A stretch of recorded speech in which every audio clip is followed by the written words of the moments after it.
So make me tell you about the Legbete TV, radio, entertainment, music, and sports. Make me tell you about the Legbete TV, radio. Yes, I am calling me Jacka Omi, and you're listening to Legbete TV radio. Don't touch that dial. You touch it, I make it laugh. This is radio like you never heard before. Elegbete TV radio, the pathfinder for radio. Elegbete TV radio, we dare to lead. Elegbete TV radio, redefining broadcasting. Listen. Yep, showtime. Nobody messes with the show, man. It's showtime.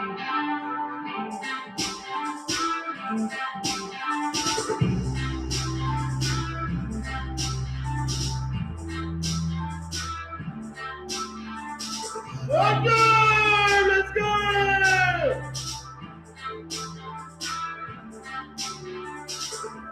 like to play too much. That's the problem. Play too much.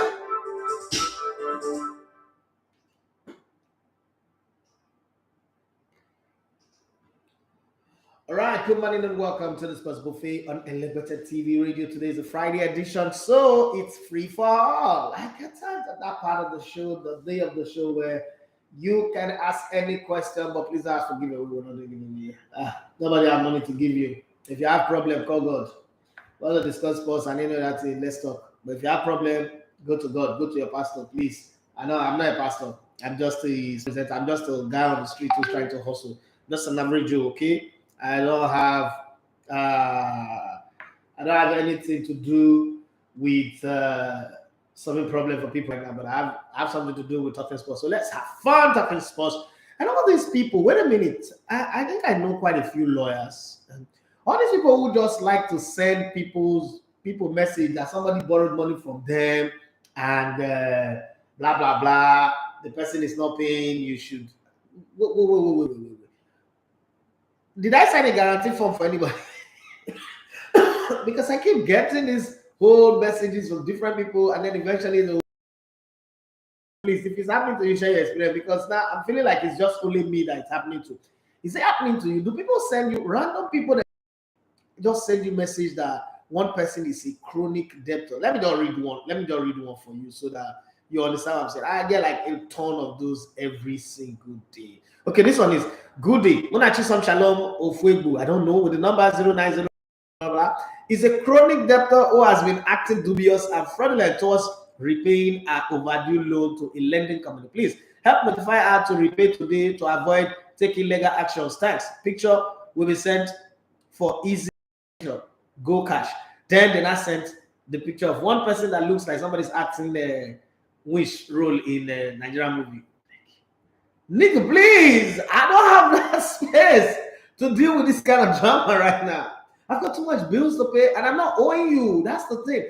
I didn't put my name down as a guarantor. I didn't sign any document with you. I am not owing you. I don't have any legal obligation to help you run around and look for people you gave money without knowing how to hold them.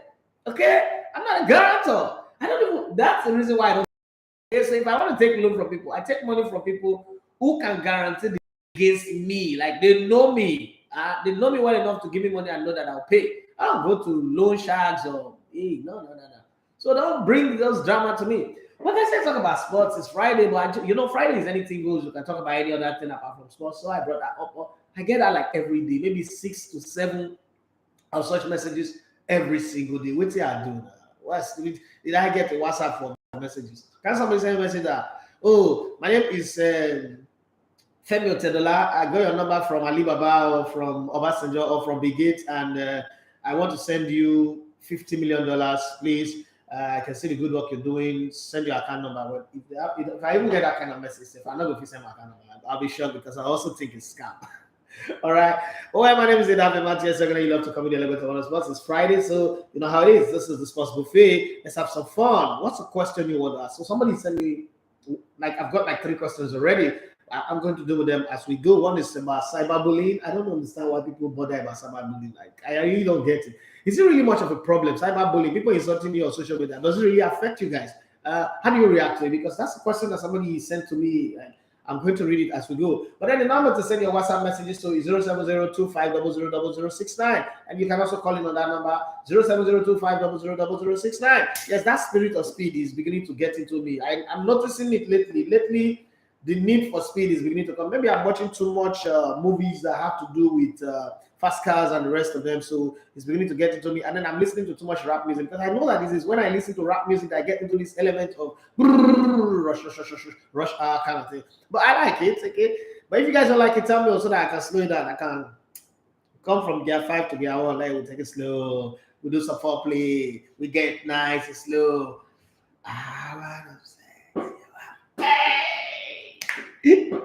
Turn down the lights, get in the, see right now in DMS, Jay-Z, and Kanye West mode. I can go to Marvin Gaye mode, okay? Alter the pentagrams. Al Kelly.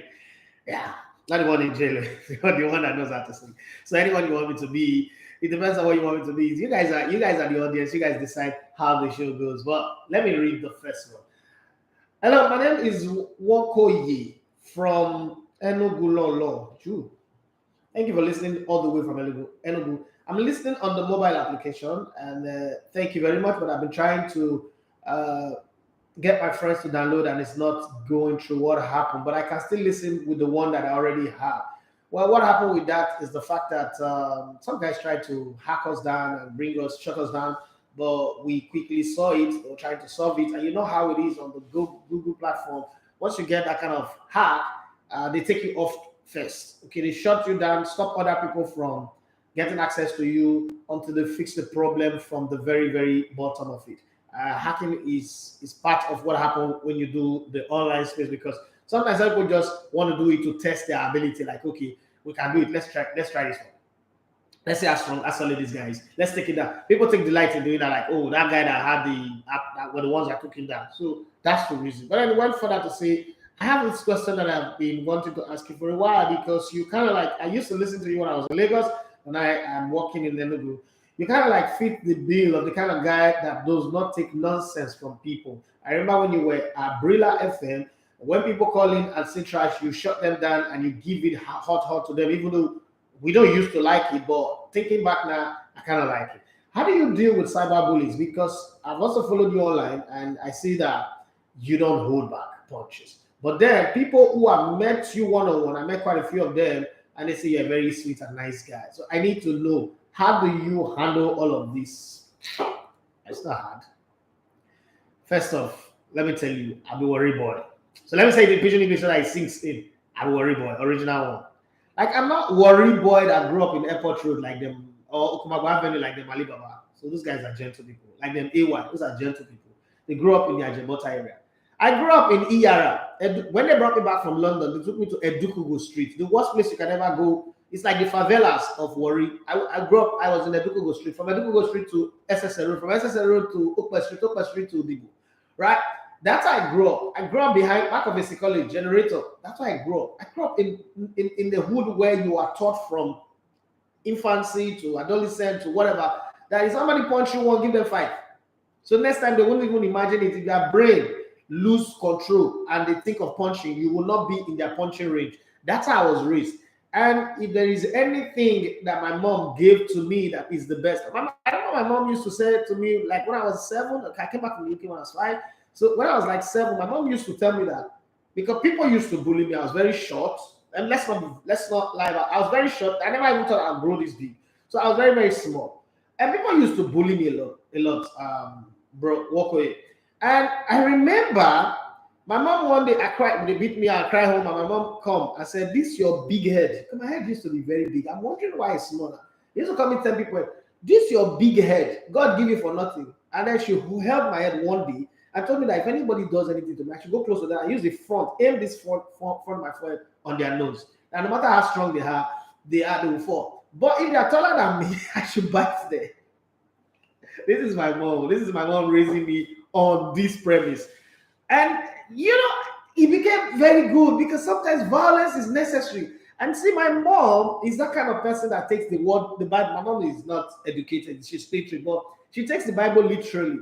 So my mom came one day and said, Right from the days of John the Baptist, even now, the kingdom of God suffer violent, and violent must take it by force. Right? Uh, uh, so when my mom came back from church, I don't know, maybe they thought in Bible study I wasn't there, but she just came and she just gathered all of us, me, my younger ones, and she just gathered, sit down and say, even God say make you they use force, they take things will be your own. And she went on to explain it. Now, when I think back, she was explaining out of point. But the emphasis of my mom's story is that if anybody touch you, fight back. No come back, we cry. Come tell me, say, Mama Tave and the pikin beat you. Or there's this boy called Felix Oji. Okay, was an only child. He played in the Nigerian League. He played for 3 years. One of the best center back I ever saw play as a young player. That boy was skillful, but then he got injured in an accident, and things went from good to bad. I think also quick turn very fast, bad for them. The father used to work with NBCC, the father died, and then pretty soon the mom died. They are from Ubiaroko. Then this guy can play football. He was an only child. Fantastic footballer. He played with me in Globestar, remember? Played with me at Bisala FC, but it was way, way better than I am. So when I say he played with me, I'm pretty much kind of like saying, like, oh, we were on the same level. No. This guy, he sabi play ball past me well. You know that thing they say, if you meet somebody that is better than you, don't be ashamed to say it. Felix Oji is one of those persons who, Jesus Christ, that boy can play football. Like when they say somebody can play football, Felix Oji can play football. Him and one guy they call Bright Akpojuwo. Right? Akpojuwo played for 3SC, played for Rumours, played for some team. Fantastic guy. We used to call Bright Olembe. Now, that guy can find trouble for sleep. My mom used to say, "Una plenty." That one only in the morning. When I gather like dog Vicky. my mom is gangster. Like my mother is gangster. Like my mom, like you could say she should have grew up in Chicago. For your face, put for your face. You know, we fight you again, and it did work. Okay, so now that I'm grown up, like, when I came into Brunei, like I studied engineering in the university. I played football. I didn't come into broadcasting with all this knowledge of, this does and don't. And sometimes those are the things that messes you up. So I didn't have it. I was brute. I was angry coming from playing football and getting injured and my career ending. Like, there was a very strong anger in me, losing all the money that I had saved. There was that anger that is in me. I think it's still there. So I come into radio, and the first thing I noticed, my first rude or cultural shock in radio was how people conveniently come on radio. They call in without their free 200 naira that they give them, and they'll be lying with a straight face on the radio. And then your presenter will tell you, "Hey, no, everybody's entitled to their opinion." Brother man, you're freaking lying. You're lying. Like I couldn't take it. And I see that character now in my daughter. Okay, Rookie, she can't take it. My daughter will see you in the presence of like 1 million people and tell you, your English is very bad.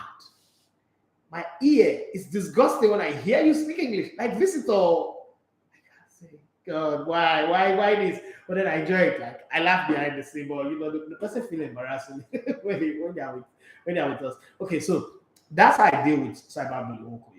Like when people give you something, and people always say play the big man. That's a lie. Don't mind all those motivational speakers, all those people that are saying it. Let me give you a very typical example of experiences that I've had, because I can only share my experience. So most time people tell you play the big man, play the big man. So I now learned a new trick. We will be having a conversation on Facebook. It used to be Facebook. Facebook was the first viral social media after Yahoo Messenger, chat room and the rest. That one was for the older class. You people don't know what that means.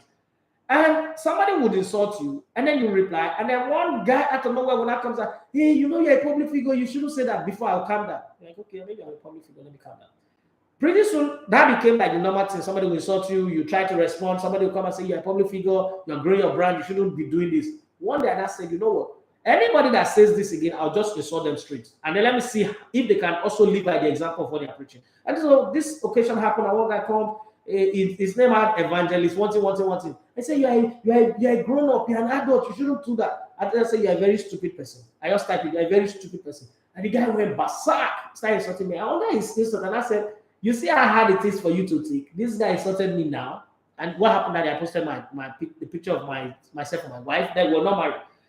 And the guy just went on like crazy. How can this fine woman agree to marry an ugly man like you? Yeah. I've never told anybody that I'm a model. But that was rude, right? And I will take it. So I hit back, and that guy, apropos advisor, came in, and I hit him, and he started insulting me. I said, "You see exactly. This is the point. It's easy for you people to advise when it's not happening to you, because everything in life is funny when it's not happening to you. So my advice to you, bro, is if somebody insults you on social media, insult them back. Give it back to them, because most times people do not know how wrong what they do is until you do it to them. And then when you do it to them, and then I say, "Oh, bros, I don't mean it like that. I'm joking." Tell them to that I'm returning the joke to you. One good joke deserves another good joke, and one bad joke deserves another bad joke. I studied engineering, so I'm a science student, and the third law of motion is one of the greatest law ever written. It's that to every action there's an equal or opposite reaction. So let me interpret that in layman terms. It means that to every action, if you slap me, there's an equal, means I can slap you back.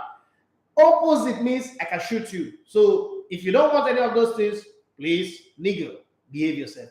I hope I've answered your questions very well. This one is coming from Sean Fumi from OP. It's a good morning, bro. Do you think Real Madrid get both Kylian Mbappe and Borussia Dortmund striker Erling Haaland the same summer?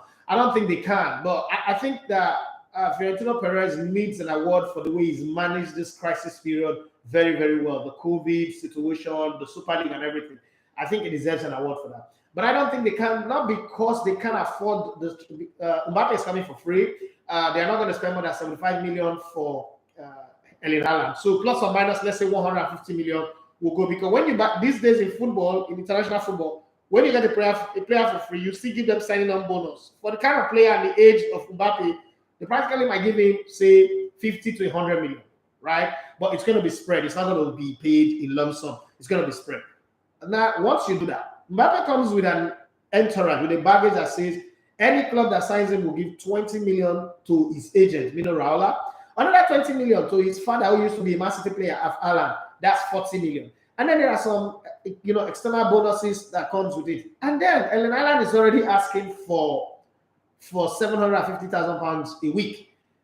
To make matters worse, Paris St-Germain just destroyed the market by saying, look, Mbappe, we know you want to leave. We're offering you Zidane as a coach next season, because Zidane was your major attraction for wanting to go to Real Madrid before last summer. Now we're offering you Zidane. He's going to be the coach of this team by the end of this summer, by this summer. And we're also most likely going to bring in Paul Pogba, who's your national team mate. But beyond all of that, we're going to be paying you €1 million per month. So look at the conundrum that Real Madrid finds themselves, not by doing anything wrong, but just by being in the market for top quality players. So what they now need is, if you sign Mbappe, you have to match what Paris Saint-Germain is giving the young man. Don't forget that apart from winning Champions League, or probably the desire to go play in the La Liga, where the chances of him winning the Ballon d'Or is higher, there is really not much for a young Mbappe to desire anymore. He's won the Nations League. Only the Euro that is remaining for him now. He's won the Nations League. He's won the World Cup at a very young age. So now, from now on to the end of his career, just like Neymar, after winning the treble with Barcelona, from now on to the end of his career, is just a money-making machine. I don't think that Mbappe would ever rise to the level of Cristiano Ronaldo or Messi. I don't think so. I don't even think he will get to the level of Ronaldo da Lima. Let's be very, very honest. The Thierry Henry level, I don't think he will rise to that level. But this is just my opinion. This is not fact based on any hard evidence. There's nobody who sees the future perfectly, but we just make our guesses. The way he plays, his attitude, he's got one attribute, his speed, and then he's got precision in the 80 yard box. But then I think that there's something about his attitude that just tells me this guy cannot sustain these performers, up until the age of 30. And at the back end of 30 is when we're going to judge him and look back and say, did he match and equal Thierry Henry, Ronaldo da Lima, or I don't think Cristiano Ronaldo and Messi are even within his range. Okay, even Lewandowski, right? So if Madrid goes for Mbappe, with all of the salary structure, the bonuses that comes with him playing, meeting milestone bonuses and the rest, I think it will be suicidal to not bring in Erling Haaland. Now the problem again is either one that you bring first. If you bring in Haaland first, and I think Haaland's mind is made up on playing for Barcelona. Again, Haaland is now injury prone, so that's going to be another problem. Haaland wants to play in a team where the team is built around him. Haaland going to Real Madrid alongside Mbappe, the team will be built around Mbappe. Mbappe is a marketable brand. Haaland is a good player, but does not have marketing around him. So you have to put all that into perspective. And if you're spending that much money on players, you consider their marketability first. I know Florentino Perez. Florentino Perez can make a dead rubber become marketable. That's what he does for a living. It's like the guy who was Napoli, Aurelio De Laurentiis. Remember, he bought Gonzalo Higuain, who was a fading player, a fading striker for 30 million euros, and sold him for 96 million euros to Juventus. That's the kind of thing that he does. There are club presidents who are very good with that. I think Florentino Perez can do something to up the brand of Erling Haaland a bit. But even at that, I don't think, this is my opinion, I don't think that his market value would sell like that of Mbappe. Mbappe comes from France. France is the fashion, Paris is the fashion capital of the world, or Paris, Milan, London, and New York, the fashion capitals of the world. They're all edging their own bets on we are the best, but we know that Paris is like top of that. So this boy comes from a place where fashion, branding, marketing is an everyday, is a lifestyle. Okay? Alan grew up in a place where mountain goats, rams, hunting, conservative lifestyle is what he lives. And you don't have to say man is a product of the environment. So marketing was not really one of his strong points, even though he got into football via social media manipulation and push, but he's lived up to the billions already. So I don't think that he can get them. To answer your question directly, I don't think that Real Madrid can get the two of them in one window. Maybe what I think is Kylian Mbappe will go to Real Madrid in the summer. That is if Paris St-Germain, because the way Paris St-Germain is going about it, they might force him to turn his head. Come on, who pays 1 million euros to a player every week? God damn it, what's that? This is not the same for what we're playing.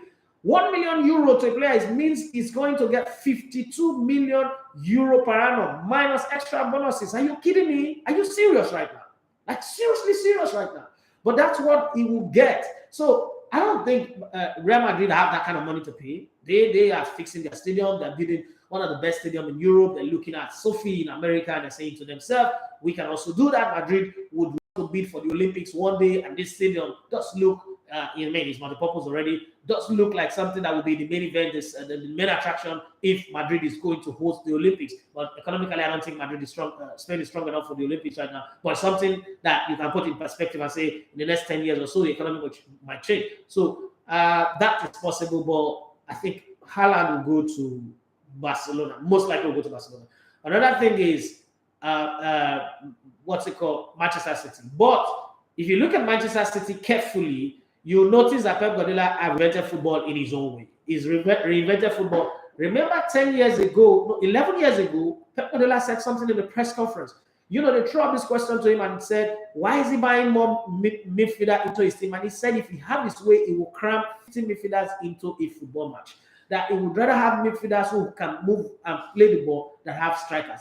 And then he went on to say something about strikers. Now, most times in a football match, strikers just stand alone, waiting for the pass to come to them, waiting for the perfect ball to find them.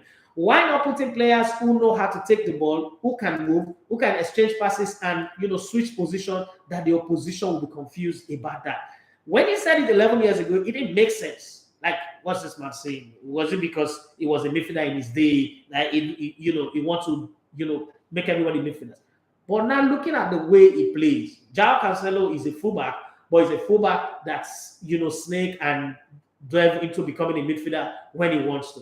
Same for a player like Walker, even though Walker does look like the weakest link of the game, but then you cannot fault his work rate. His work rate is so high. He's a typical Englishman, power, consistency, speed, ready to do the job. A good English player, that's how they do that thing. And then you look at Ruben Dias, you look at even John Stone is a ball-playing defender. He's made him a ball-playing defender. You look at the rest of them, Rodri, even Fernandinho's Maoud. This is his last season, I guess. And then let's not mention the other guys from Ake Gundogan to Kevin De Bruyne, Bernardo Silva, who for me is one of my favorite players in Man City. Mahrez, who I call slow poison, Raheem Sterling, that is not different from the guy we used to know at Liverpool. And then the other players like Zinchenko, Foden, and Ghebreyesus. All of these guys have become a well-tuned, well-oiled, well-groomed machine that can take anybody apart. Well, let's see what they do with Tottenham Hotspur this weekend. So I think that it might go there. But the problem with the Man City people, they don't spend money the way Paris Saint-Germain spend money. So Paris Saint-Germain spend money on salaries more than they spend on transfer. The thing with transfer is you pay it one-off. If you're going to be paying people salaries like this, your overhead will shoot through the roof, and that would quickly affect financial fair play. Man City is not like that. Man City does not have players that are earning £350,000. When Arsenal was paying £350,000, there's nobody a week for Ozil. There's nobody in Man City that was earning that amount of money. So they control their overhead properly. And I don't think that they're going to go bring in Erling Haaland and pay him 750, because once they do that, automatically Kevin De Bruyne will look at himself and say, what the hell have this guy won that you're giving that money? So I want the same money too. And then and then Bernardo Silva will say he won that same money too. And then the rest of them, their wage bill will explode, become like Nigerian budget, okay? That will use 75% of it to pay salaries. And I don't think that Man City wants to do that. So this is just my position on things. I hope it's clear for you, Sean, for me from OPIC. Okay, I am the Chris Egbule Amechi, right? It's good morning, Elevator.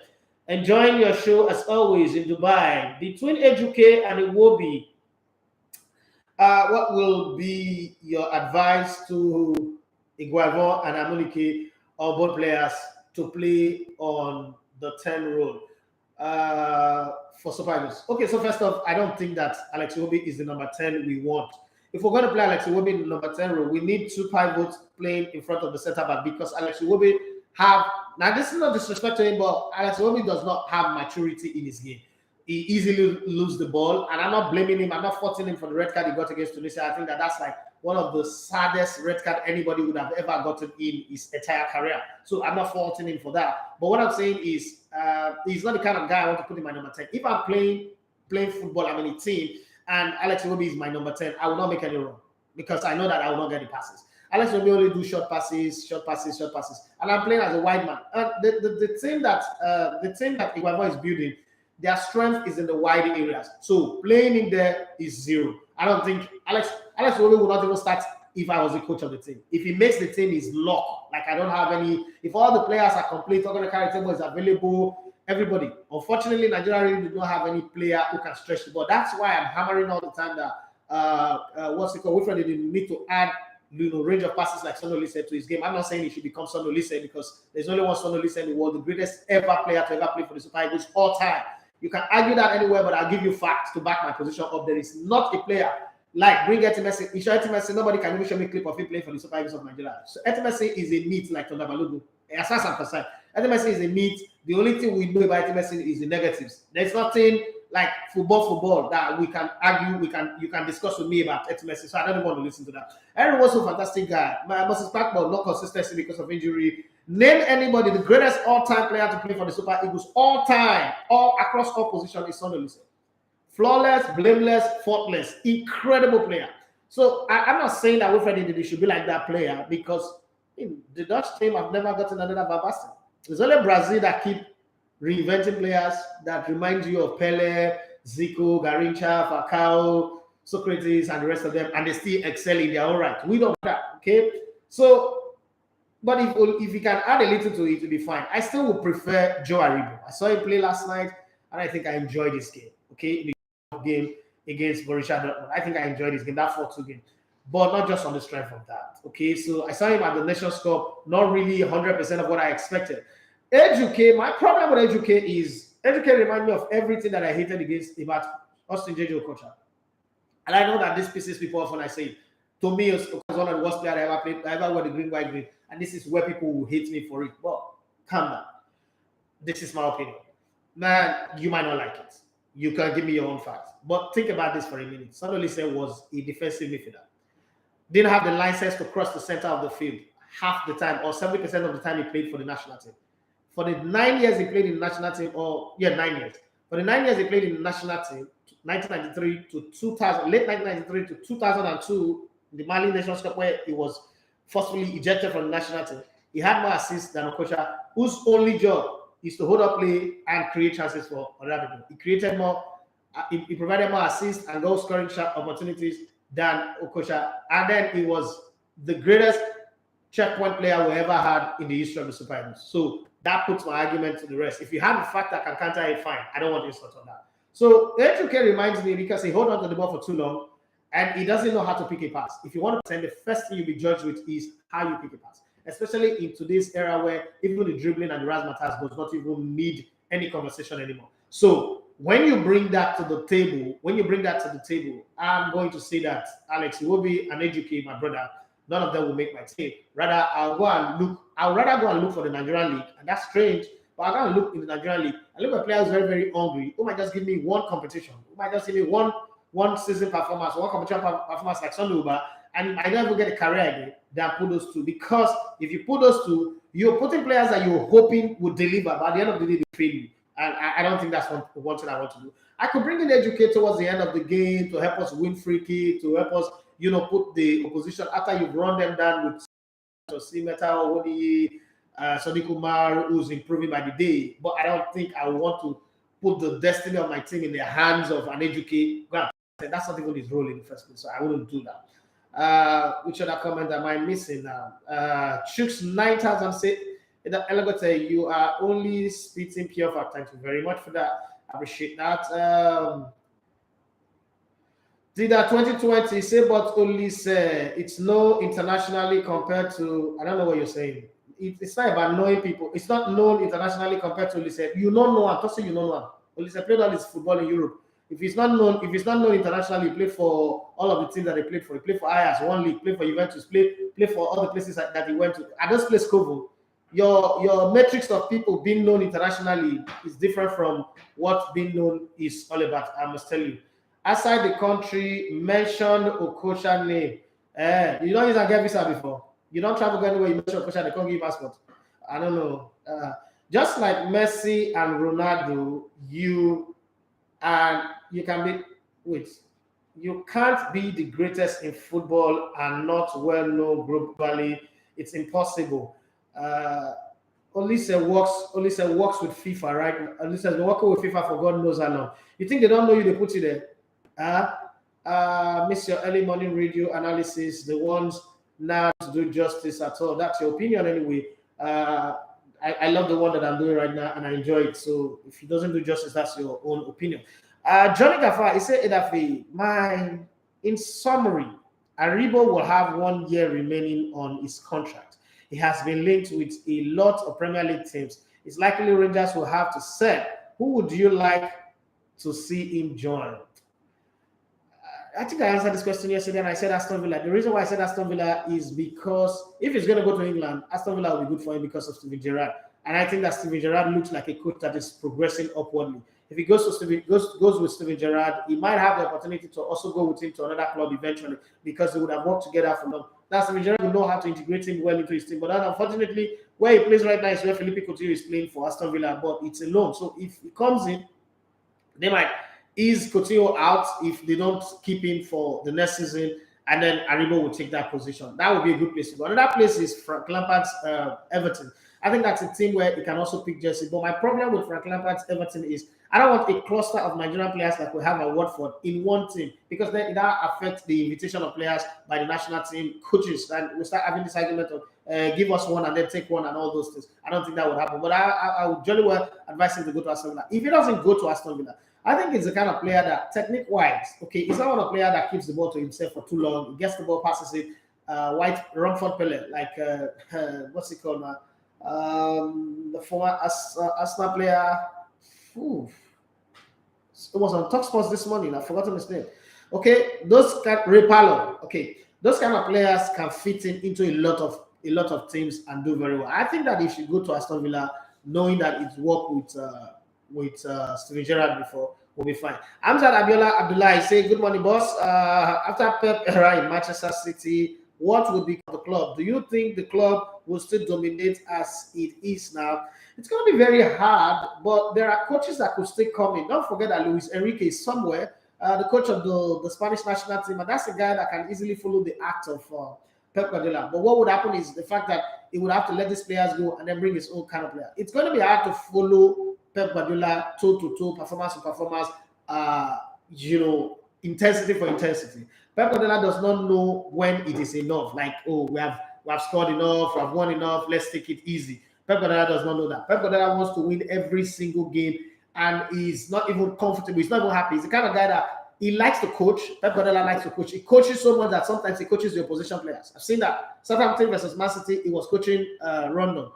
in some part of the game, and then they asked him what was he telling him. He's like he said he was looking at the spaces that the guy was getting into, the ball he was getting. If he could just do this, do that, it will hurt the opponent. The opponent is your team, damn. What's wrong with you? That's Pep Guardiola for you. So I think the intensity that Pep Guardiola brings in might not be there. But then other coaches will come in and do better. Remember when he left Bayern Munich? People said that, the intensity, the game he brings. But then he left and then he went on to win the treble. Okay?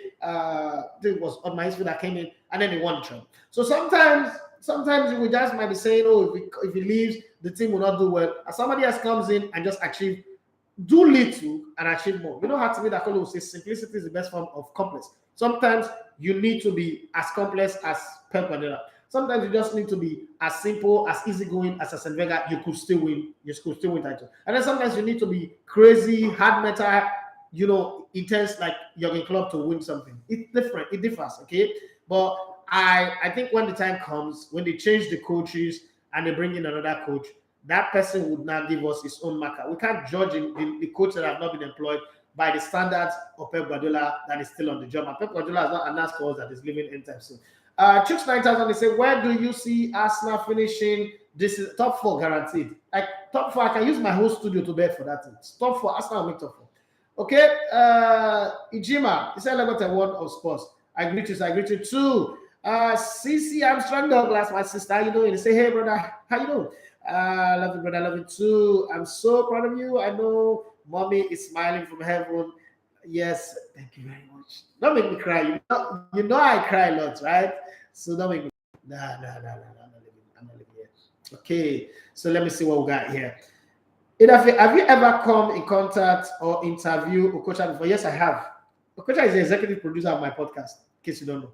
I've interviewed him. We work together, Coca-Cola project. I've done a whole lot. We're partners, like he's partner in my company right now, in my other company. So we've done a lot of work. So when I say what I say, I mean, I told him to his face. I said, I know you don't like it. I remember I was saying it one time in Brilla, and then he called my chairman and said, what did I even do this, your guy? I was like, no, you didn't do me anything, but this is my job. I can ask him that. I say if I was Stephen A. Smith and I was saying this, would you call to fight? Would you call to get angry? You wouldn't. And that's again another credit to JG. Okay, he understands. He understands what we do, right?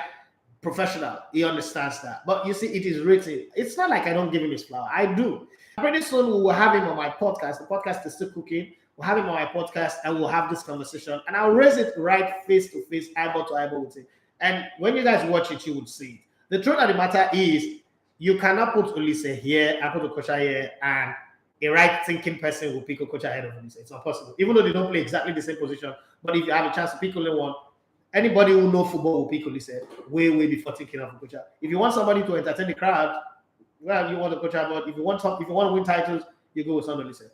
Elegbete, hope Osimhen is okay after a heavy fall yesterday. He is, yeah. That fall was scary. I go back, but he's okay. It's fine. Ghana would have a feel of him. But I still think something is missing. Since he got injured, something is just missing. Like his timing is a little bit low. Something is missing. I can't figure it out. But when I watch it, because I really take time to watch Osimhen, I think that he does have something to be like the Samuel Eto'o of African football. But then there's something just out of his game. Go back and watch previous clips. I watch his current games. Something is missing. And I do understand when you come from a serious near career ending injury like that, almost everything has to go to restart. You have to start afresh again. But I think it will come back better eventually. Johnny Gava, he said, I saw your tweet about the history of football stadiums and your desire to acquire the national stadium. We need people like you in our development. Thank you very much. I really want to buy the national stadium. I mean, it's not going to go more than 1 billion. I don't know whatever the budget will be, but I've got a group of people behind me, and I'm ready to take up that one. If the government is ready, I'm putting my hat in the ring, and I'm saying to them that I want to buy it. Name your price. It's a case of name your price. Name your price, and I will come up with the funding, and then I'll turn it to what I want to turn it into. If you ask me what I want to turn it into, now you will not know, but there's still going to be a stadium there, but it will be a destination. And this one that Super Eagles will be camping in. Will be hosting themselves in the Eco Hotel, drive-through traffic before going to Surulere to train, or that will not happen. If I take over National Stadium and I set it up the way I want to set it up, everything will be happening within and around the complex, and it will be very, very nice. It will be very, very nice. But then until that time happens, we are still just going to be here. Thank you, bro. This is from Shell from Opic. He said, "Thank you, bro, for explanation." One more question: What's the wrong with what's wrong with Eden Hazard right now? Because I'm in surprise. In Chelsea, he was doing fine, but right now he's going down. Okay, so for Hazard, I'm not one of those who rated him very high before. You know my position about Hazard. But for Hazard, let's be fair to him. Injury has not allowed him play consistently. No matter how good you are as a footballer, there's only one player who could afford to go out injured for 22 months and come back and play better than people that have been playing for years. Ronaldo da Lima. Anybody outside that guy, we all know that once you get injured, you come back, you need time to get in your stride. And for him, before getting in his stride, he's injured again. And then I think he also have diet issues because the way he goes out, come back, adding weight, and then needs to burn those weight. And then there's the frustration of not being able to play consistently. It's like Samson before going into Delilah's house and then coming out of Delilah's house. There is always the frustration of knowing that I am this good, but I can't put it out. And because you don't have the consistent performance every week in, week out, your confidence begins to drop. Name any player in the world, stand in front of them and ask them that skill, fitness, technique, and everything. What is the super ingredients that a footballer needs? Is confidence. Once you take away confidence from a football player or anybody even, coming to the mic, doing the things that we do, if you take away confidence, even the greatest speaker like Mandela, Bill Clinton, Obama, they will stutter. So once you have confidence, it is confidence that make you say to yourself, I can take on these two players and I'll still have the ball. It is confidence that make you say, I can go on a 6-man run like he did against Arsenal and you're able to go. It's not just the skill. You can have the skill, but it's the confidence you have. And because you're not playing regularly, you're not fit to repeat that act every day. It begins to, you're starting afresh every day, and that's not really good. That's the problem with Eden Hazard. Secondly, another problem with Eden Hazard is that people put him on a pedestal that he did not belong. It wasn't as good as the praises and the expectations that they put on him, especially when they start mentioning his name in the same breath with Cristiano Ronaldo and Lionel Messi. That was the very biggest mistake. His highest height was being at par with Alexis Sanchez. There was never a time. He's not reached that level. It's not reached the Thierry Henry level. It's not reached the Andy Cole level. It's not reached that level of them, David Beckham. And then you just jump up and you put him on that extraterrestrial level. That's always going to be a problem because now I'm expecting him to perform like those guys. Anytime he doesn't perform like this guy, there's a problem. And that's also the reason why he was brought in to go into the den of the Galacticos. And then he got there and he realized that the Galacticos is not as easy as people think. But I think the major problem currently is the fact that he's always injured, and that's not really good for any footballer, not just Eden Hazard, not just about him. Any player who gets injured too often eventually will fade away. We saw Gary Bay, fantastic for Spurs, fantastic at his beginning with Real Madrid, but then when injury started setting in, the same guy that was very, very fantastic became just another ordinary footballer who can't even make it into the starting lineup. Sean did at 2020. He said, please buy the national stadium. We need people who are into sports and not people who just have the money. So because you understand sports business better, thank you very much. I think I want to buy the national stadium. I'm putting my hat in the ring right now. Football Connect, my guy.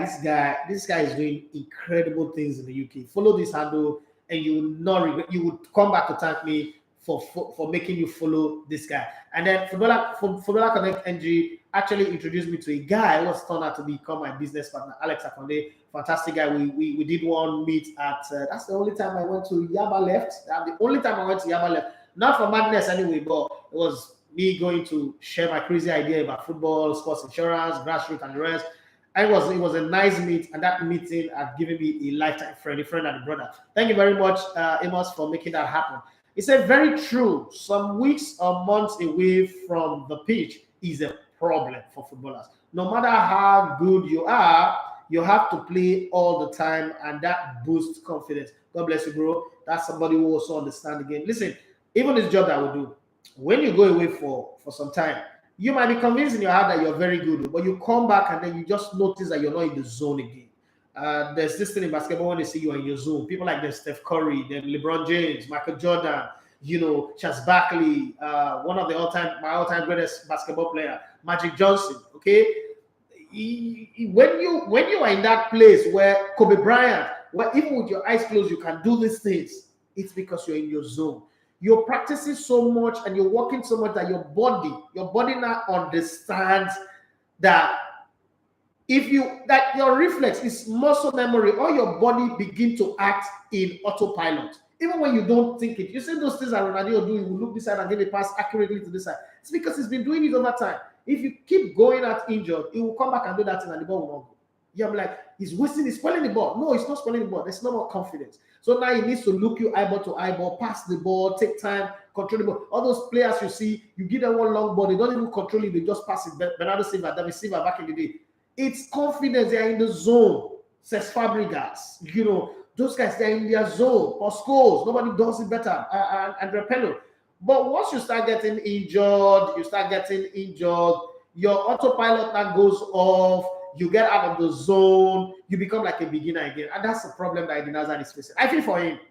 I'm not his fan, but I also don't like the way his career is going, because this will rubbish all of his legacy. Everything is done at Chelsea. Like, we get to Madrid. He went to a big club and he couldn't survive. Okay, I am Chris Egule Amici said, Elegbete, did you think Watford will relegate this season? Yes, I think so. I think they'll relegate this season. I think they have too many players in their team who don't know how to defend. Okay, so defending in current modern day football starts from up front. So they have players who have force, who can push, but if you notice, the first three players up front in their team, go watch their game carefully, take time to watch the game.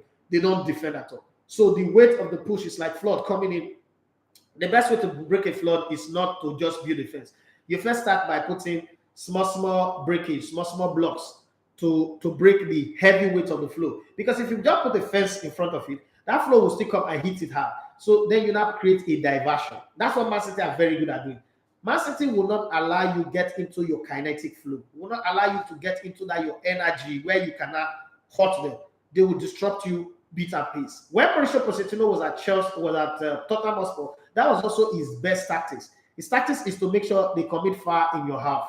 Far that is good enough to stop you, but not enough for them to pick out. So he keep doing that and breaking your rhythm, and then they hurt you, they score you one, they score you two, and Harry Kane was in his zone at the time. He was in his element. You saw Harry Kane too, talking about Hazard now. You saw Harry Kane, he went out injured, came back just when he was playing the ninth game, he got injured and went out again, and then came back 4 games in, he got injured. Look at Harry Kane now, the guy who, with his eyes closed, could score, now struggling to score goals. The same set of players, even better quality around him, but just can't find the goals anymore. And that is affecting the entire team. So it happens to every footballer, every human in our walk of life. So you must find your zone. And what I was talking about Watford is their up men don't press, and so he puts too much weight on the midfielders. And he keeps the opposition runners, both from the wide areas and from the middles, free rein. Once that happens, you most likely will consider goal. That's what concede goals. That's what happened with Newcastle at the beginning of the season. Now they have players who presses up front, who make sure the opposition don't rest. The kind of job that Taiwo Awoniyi did against Egypt. We talk about winning Egypt and the defenders marking Mo Salah out, but the truth of the matter is, it was Taiwo Awoniyi who helped us to win that game because of how he was pressing the back line of the Egyptian defense, making them unsettled, not being able to get in their stride and then pass the ball, press the way they want to move up with the ball. It was difficult for them. They couldn't get in their element, and so we won that game. After the game, go and watch every other Egypt game. The whole attack was always starting from the back because there was nobody pressing them like we pressed them in the first game. So that's one of the problems with Watford. I just hope that the legion of Nigerian players that are there will not be seen as a group of people who came in and make the team good. And then they always have injuries in key area when it matters most. And I mentioned came back again. They say we have Niger players up to 4. I think it's 5 now. I want them to stay up. It's not about what you want, it's about them performing very well. Let's see what from now to the end of the season. Shagun Odelmi said, hi bros, I really want to thank you and say you are very good in what you do. Thank you very much. Even if it's difficult to agree with you, sometimes you bring superior facts and explanation that makes us to understand. Thank you very much. I appreciate that one. He said, thank you. Kenneth, okay, he said, has Raf been a success so far at Manchester United? It wasn't ever going to be a success. I said it at the beginning that Raf unfortunately is going to throw 2.0. Manchester United have too many complexities, okay? Manchester United is not as easy sail as Arsenal is. So, too many complexities, and then with an owner that is far away from the club. And first of the looming shadow of Sir Alex Ferguson on the head of anybody who's the manager of Manchester United is always going to be a problem. Now, get past that is the whole class of 92 being in the media telling you how to play. They already created a mindset in your head that if you play your way, it is not the man you way. So you're struggling trying to please everybody. Then a dressing room that is divided long before Raf came in, and Raf does not have the power. You see, he wants to sign a player, they block him. He wants to do this. He doesn't even have the power to say, go away. That's what I love about Arsenal. Arteta have the power to make a player go, and that's what coaching is about. If you remove that power to drop or sack a player from the hand of the coach, the team will suffer. And that is what I love about my Arsenal right now. It doesn't matter. I think that's the structure, the way the structure should be. Hierarchy, there's hierarchy in football, and it should be followed. This Man United players know that, one, the interim coach, Ralf Rangnick, does not have any say-so. He just select the players and they go and play what they like and what they do. Footballers, give footballers that kind of free rein, you are asking for anarchy. And that's what Manchester United are suffering right now. Question, you say, what do you think of Real Madrid for this season? Real Madrid will not win the Champions League, but most likely would win the league in Spain. They are not there yet, but I think of all the teams that suffered during the COVID, Real Madrid are the most intelligent and the smartest ones, because even if all they did this period is to complete that stadium and get it running, it's a bigger achievement than 50 UEFA Champions League, because every company needs a base that backs their project, and that stadium is the biggest, the greatest base. As I am here, I'm looking for visa to go to Spain just to go and snap a picture next to that stadium. That's how beautiful and how attractive that project is. Even the Sophie Stadium in LA. So I think they did a great job within a short period of time, and they didn't have to go into big debt to do it. So in the next 2 or 3 seasons, you see them signing any kind of player that they want, if not even this next summer that's coming. I think for me, thumbs up to Real Madrid. Good business, good club, well-run administration, unlike what Bartomeu did for Barcelona to destroy the club. I think I'll give them thumbs up. I know that in Europe, by my opinion, the best-run club is Bayern Munich, but Real Madrid have done an incredible job. Okay, Kenneth say Ralf only has the power to speak so much at the press conference. Absolutely correct. And Amzat, okay, I don't know where did I stop now. Jerry Sampson said that you have ever come in contact or interview? Yes, I have. Johnny Gavai said, I saw your tweet about the history of football stadiums. Okay, I think I've seen that one. Jerry, he said, bro, you can't Abuja Stadium cannot have electronic boards. Because I don't know what you're saying. I noticed that all our stadiums don't have electronic board. Show advert. Oh, okay. So let me tell you one thing that happened. Me and Bayo, this was 2017. That's the year I got fired from Milan. So one of the things that we wanted to do then was we went out there, we spoke to a Japanese company, and we wanted to put electronic scoreboard across our stadium. I went to Shea Gumi, I spoke to Ayasianu, I spoke to quite a few people, Plateau United, Kano Plus. I traveled to Kano to have a conversation with them. That we're going to put electronic scoreboard, and it's going to be solar powered, so they don't even need to do anything. We would redirect the whole stuff, but they will pay us commission for the advert that they put on the board. Okay, and then they said we should go to the LMC. I said no, I need you guys to first of all give us agreement. You own the stadium. LMC don't own the stadium. Agree to us having it there. Also agree to the security of the stuff. Nobody could agree, and that's how we lost it. But I think that we're due for electronic advertisement board around the stadium. This whole piece is so old school, but let's take our problems one at a time. That's not the major problem we have right now. What's the use of putting electronic scoreboard? Stadiums are, after 2 years, the stadium are not maintained, they'll be banned, they will not be used again. So unless we get it right. The Abuja Stadium, unfortunately, as much as I want all those things to be there, Abuja Stadium does not host more than 5 games in a year. And sometimes for 6 years, they've not hosted a single game. So that's not where you want to put, because electronic scoreboard is investment. It's not just put it there for people to go and take picture. It's supposed to work. Anything you put in a stadium that is not bringing back the money that you're putting in is a waste of investment. It's not an investor that will agree to put that money. There's not a single investor that will agree. When we wanted to start this project that we're doing, this documentary on the Super Eagles, all of the investors we spoke to, the first question they were asking us, and this is where money starts to talk. First question they're asking us is, if I give you this $1 million that you're asking me for, when am I expecting my return? How much is the interest on it? And subsequently, when you sell this thing subsequently, what will I get out of it? So it's a straightforward money talk. anything people want to put money on, maybe when I was in Brilla, I would talk like this. But now I'm a CEO. I spend money. I'm always asking my people when they come, let's do this program, let's go outside and shoot on the street. I said, okay, if I give you in a month 250K to go and shoot that thing, how would that thing return money for us in the next 6 months or 1 year? And if they can't answer that question in the affirmative that it's going to bring us money, I shut the proposal down straight up. So that's the way business people do. When you send out your deck or your proposal to people, they ask you that one question: how do I get my money back? If you don't have the answer to it, please don't start the conversation, because that door will be closed for you. You will not even be able to come again. Next time when you're calling attention to that door, they'll say, is it not that guy that does not even know how we collect our money? I beg, don't mind him. Or they start describing you. That guy that came with one foolish proposal at that time, he's come again. I said, please tell him I'm not available. You know, those are the things that happen with money conversation. Money conversation is different. That's why sometimes when I see people on social media blast Sheodiko, I was once like that. I laugh. Hey, you know, I've heard people say things like, hey, Nigerian League, they can't even bring sponsor, they can't even bring money.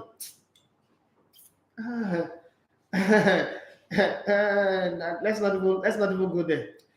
Football Connect Energy said, Footballer Connect Energy said, imagine the electronic boards with the games on TV. Wow. Yeah.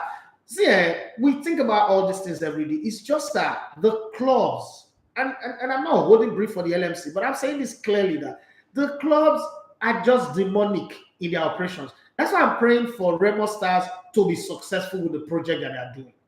If Remo Stars is successful, we all know that Ifeanyi was going to crash because it was a political agenda rather than a footballing agenda.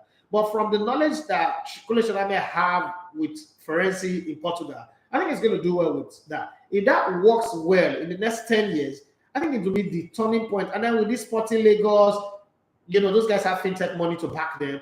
With this, I pray that they are able to push and buy Teslim Balogun. I don't know why government wants to own a stadium that is not providing money. It's just there, occupying space for nothing. Those guys buy Teslim Balogun. First off, the whole car park will provide money for them. A whole lot of things will happen. But God, people are just like evil in Nigeria. You know, I might just say, is it possible to invite your former colleague to your show? Like Sexy Joe. Me and Sexy Joe, we talk a lot. We met in Cameroon. She even asked to be invited to my show. Overdose, I don't think Overdose will come because I've extended the invitation enough and I closed that door. I'm not going to have it. But Sexy Joe, yeah, we would have her. But because of the way I'm moving, I'm traveling on this, my movie production, I'm not stable yet. But I'll definitely have a show one day with Sexy Joe and a few other of my colleagues, but not all of them. The ones that currently work in Brilla definitely will not be able to come because, I mean, they show up here, they get fired.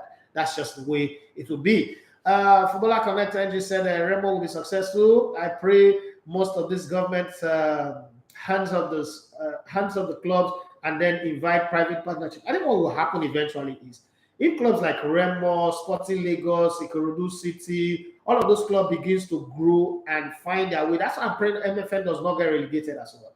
They find their way into the top league. And then these government clubs, all of them, I know they have more money anyway, but they're not properly run. And then these clubs like the Vendreza as well, Bagada FC, they don't have the funding yet, but one day we hope they get there. If all these clubs now become part of the top league, one, rules will be well applied.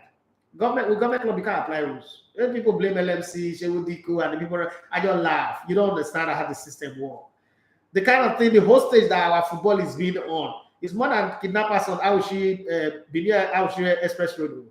But long thing short is these clubs, once they succeed, they become more prominent in the league than the government-owned club. I think the will of progress will change. That's why somebody like me wants to own the national stadium now, before those people become very successful, and I can't even put a money tag on it again. If all I own is the national stadium as part of Nigeria, I think it'll be fine because I will do everything that I want to do. All of these production work will be going on there. It will be nice, you know, build a very. Imagine I build a stadium that is as beautiful as the White Hart Lane or probably the Real Madrid Stadium in Surulere. Just think about it for a minute. People will be traveling to Nigeria to come. Just some countries will want to come play friendly match here. Some people want to come, you know, do camp in Nigeria. Just imagine that for a minute.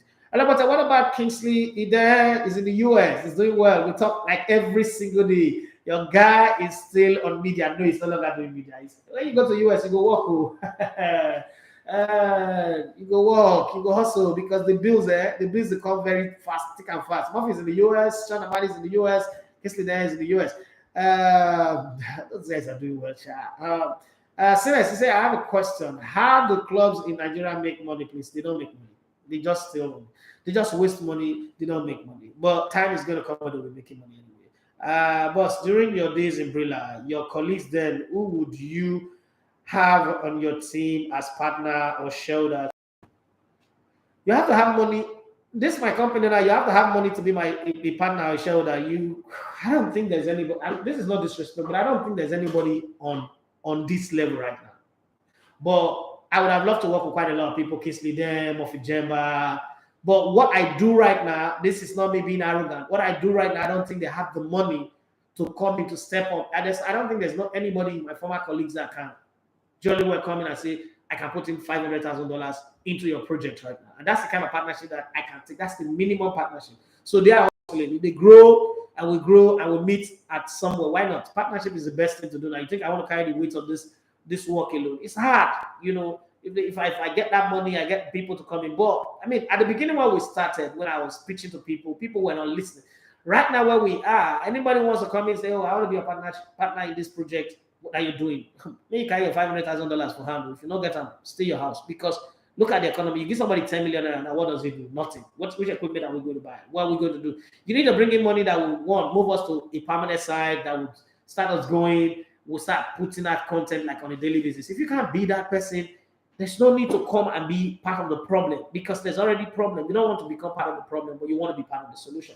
Now, as we round up, because time is up already, as we round up, let me just bother you guys with the few transfer gist that is hanging. I know that a lot of people want to hear that. France striker Kylian Mbappe 23 is believed to have had his hair torn when it comes to moving to Liverpool after being underwhelmed by Real Madrid's display during the Champions League match with Paris St-Germain. However, PSG are ready to make Mbappe the world's highest paid player with a basic wage of close to £1 million, a week to stop him from leaving, according to the Daily Independent. Okay, Manchester United, Portugal forward Cristiano Ronaldo, 37, could find himself teaming up with arch rival and Argentine forward Lionel Messi, 34.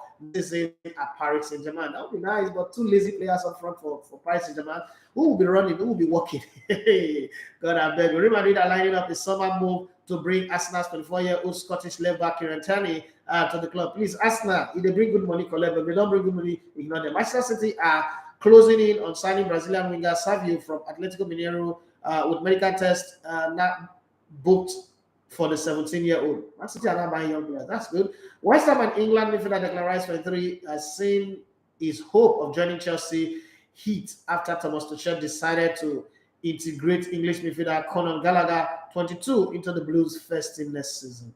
Newcastle are readying a fresh transfer bid for Sevilla's 28-year-old Brazilian defender Diego Carlos. Well, let's hope that goes through for them next season after they survive relegation. Manchester United will expect France midfielder Pogba 28 to leave the club at the end of the season when his contract expires. Real Madrid or Paris Saint-Germain could be his next destination. Roma boss Jose Mourinho wants to sign 27-year-old Ivory Coast defender Eric Bailly, the same player that he said wasn't good enough from his former club Manchester United. Arsenal and Manchester City are considering a summer move for Inter Milan and 24-year-old Argentine striker Lautaro Martinez. I pray good to Arsenal. American former Red Bull, Salzburg, and RB Leipzig boss Jason Max is the first choice of Leeds United to succeed Marcelo Bielsa, who's 66, and Summer who said he's done. Okay, this is the longest job he's worked since he worked with Argentina for 6 years. Okay, so he's trying. Newcastle United scouts are keeping tabs on exciting 19-year-old Belgian international winger Jeremy Doku, who plays for Rennes and is rated at £22 million. That's normally. After multiple failed attempts to sign 22-year-old Dutch defender Steven Botman from Lille in the January transfer window, Newcastle United are already in discussion with a summer move for the player. Now they can come because in the survival relegation, they will work to play for them. There are currently no talks between Chelsea and Antonio Rudiger's representative over a new contract for the 28-year-old German defender. Sevilla sporting director Monchi believes Antonio Macha is happy in Spain following 26-year-old French forward Manchester United exit last month on loan. He have joined Borussia Dortmund and Barcelona in the race to sign Morocco right back Nasser Mazroui, 24, who is said he will leave Ajax when his contract expires in the summer. That's according to the man who never lies, never gets it wrong when it comes to transfer talk, Fabrizio Romano. Bayern Munich will look to replace striker Roberto Lewandowski, 33, with Ajax and Ivory Coast forward Sebastian Heller, 27, should the Poland international leave in the summer. Bayern are still in negotiation with German winger Serge Gnabry, 26, over a new deal. Arsenal chief executive Vinay Van Ketchel, okay, has defended the club's lack of spending in German transfer window, saying that they didn't see anybody that fits the bill for them to sign. So that note, and I say, yeah, I put this man who is shouting for the pass. I'm on the wing, give me the ball, Don't play like a coach, I don't hold the ball too much. Okay, so I'm going to give him the microphone. I'm talking about Peter, and we're not there for the next 4 minutes and 30 seconds. It will thrill you if you're listening on www.elegbettetv.com or probably using the mobile app that you already downloaded on your Android. My name is Ed Matthew. I've had a good time on this Friday. Thank you guys for all the questions that you sent in. God bless you. Let's do it again. This is ELEGBETETV Radio. It's been the sports buffet, and you love to come into ELEGBETETV on the sports. Have a great day, my people. Love you, and let your weekend be fantastic.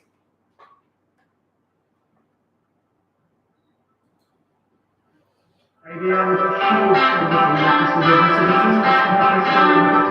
my name is International after the Round Matter. This sportive radio for social media to this morning. Kaya Masuri enter insider the MMA and the boxing world. We committed that former champion pointed the MMA, the undisputed guy, the cup and big normal. What's the relationship with Murphy Jemba? His name is Murphy, MURPHY. Murphy Jemba is my guy. He's my guy. We are made. Boss, give us tips for the week. Get out of here. Anyone.